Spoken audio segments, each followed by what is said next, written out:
Morning family, welcome back into use lifestyle.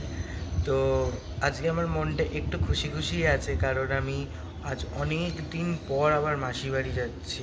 আমার পরীক্ষার পরেই যাওয়ার কথা ছিল মাসি বাড়িতে, কিন্তু যেহেতু আমার রেজাল্টটা বেশি দিন টানেনি, খুব তাড়াতাড়ি করে দিয়েছে, প্লাস আমার 12-এর ভর্তির হওয়ারও কথা ছিল। তো আমি ভাবলাম একেবারে রেজাল্টটাও বেরিয়ে যাক, ভর্তিটাও হয়ে যায়, তারপরেই যাব। তো আমার রেজাল্টও বেরিয়ে গেছে, ভর্তিও হয়ে গেছি, আর কি, তাই আজকেই চলে যাচ্ছি মাসি বাড়ি। তো আমি ছাদ থেকে এসে স্নান করে রেডি হয়ে নিয়েছি, আমার মামি এদিকে রেডি হচ্ছে, আর এখন ঘড়িতে 9টা।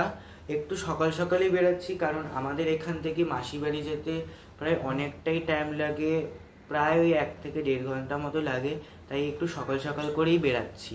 তো আমরা বেরিয়ে গেছি, এখন আমাদের এখান থেকে বিধাননগর স্টেশন যেতে হবে, 10টা 15-এর ট্রেন।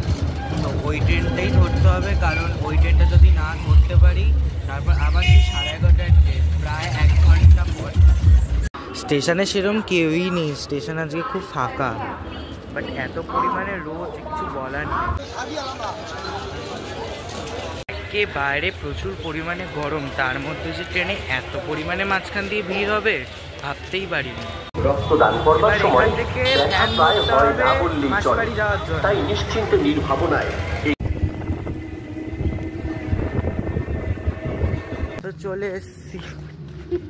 কি গরম,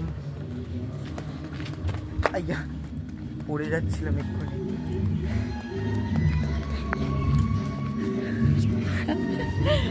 খেতে বসেছি দুপুরে, আজকে খাবার খুব হালকা, যেহেতু নিরামিষ। ভাত, শাক ভাজা, এখানে কাসন্দ আর সয়াবিন আছে। সয়াবিন এখন নিই, আগে শাক ভাজাটা দিয়ে খাবো, তারপর সয়াবিনটা। সাবধানে যেও।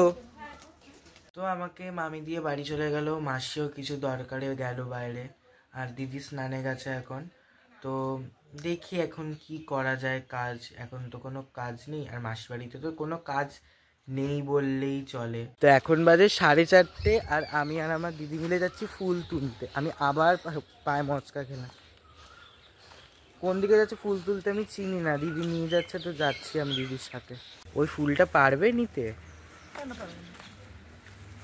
উঁচুতে সেরকম তো ফুল হয়নি। আরে এখন নেই, সব নিয়ে নিয়েছে। এই যে এই গাছটা আছে, সাদা গাছটা আছে না, ফুল কত ফুল। আমি একটা ছিঁড়ি।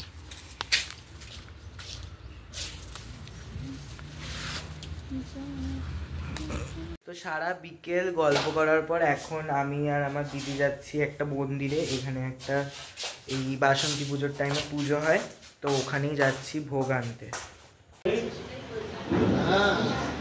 মন্দির না, তো আমি দিদি মন্দির থেকে ঘুরে প্রসাদ খেয়ে এবার খিদে পাচ্ছিল, তো দিদি বললো যে চাউমিন নিয়ে যেতে, তো এই চাউমিন নিয়ে এসেছি, এবারে চাউমিনটা খাবো।